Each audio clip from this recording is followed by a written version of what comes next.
Just in 2020, over 8,100 forest fires have burned over 4.9 million acres of land just in California, making 2020 the largest wildfire season ever in California. This equates to nearly 5% of California's land being scorched by these fires.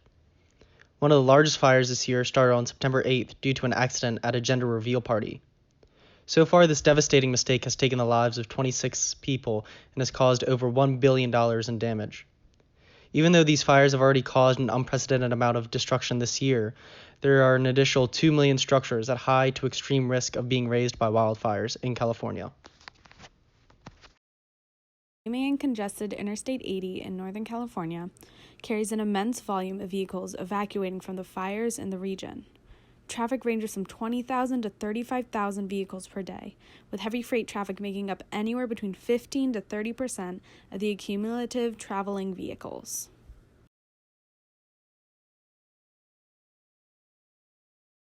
High rates of COVID-19 among prison populations lowers the number of available inmate firefighters. Currently, the total number of firefighters has diminished from 2,255 down to 1,659. The bill allows nonviolent offenders on the front lines of fire containment to have their criminal records expunged or erased after serving their sentences, thus paving the way for individuals leaving fire camps to seek meaningful employment and further training with the California Department of Corrections and Rehabilitation fire camps.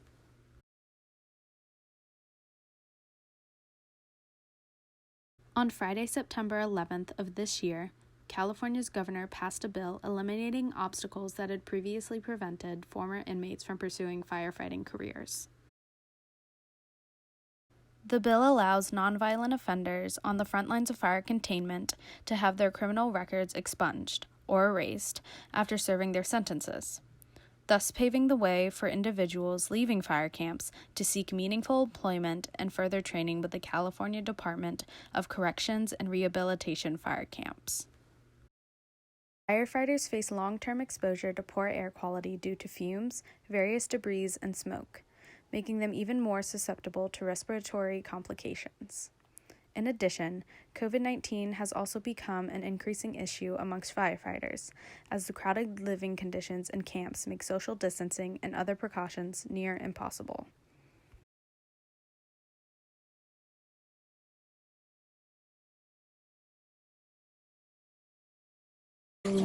Years ago, Okay. we had one that was really 4 blocks away, and it was actually it's like right across the street from, my son Cam's cousin is going this elementary school. So what happened was actually it's been burning for about 2 days. 2 days into the fire, we have you can tell the smoke filled really the air, so it was hard to breathe, especially for the ones who has medical conditions and the elderly. And also we notice also, you can tell on the in the sky, it's brownish. It's not clear, and it's heavy. It's heavy when you try to breathe.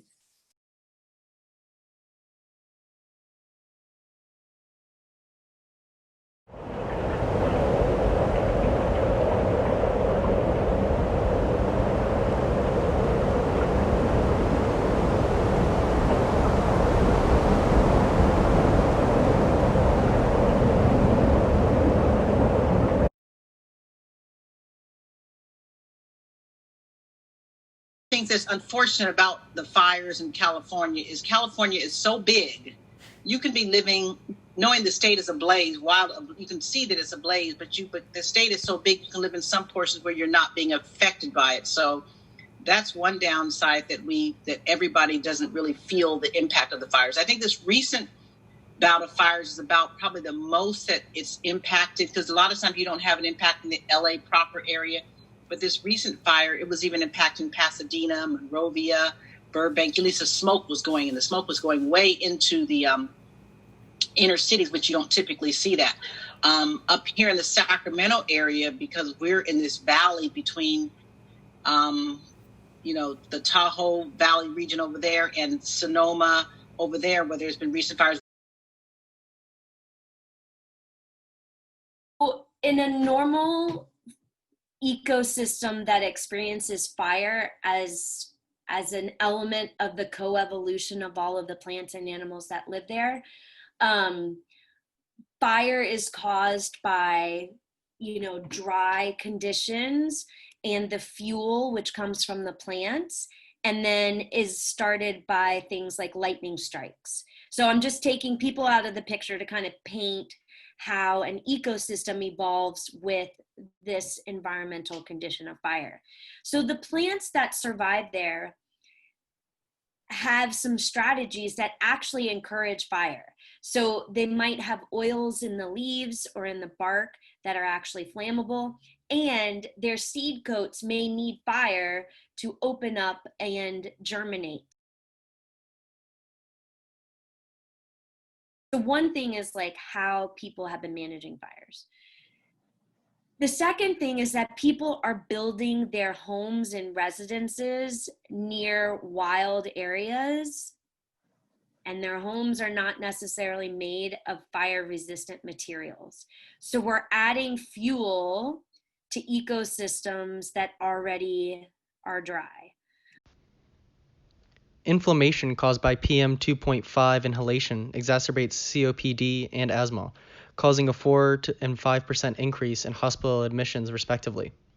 One study specific to SARS, a virus closely related to COVID, showed a 6% increase in relative mortality risk for every 10 microgram per cubic meter increase in PM10 levels.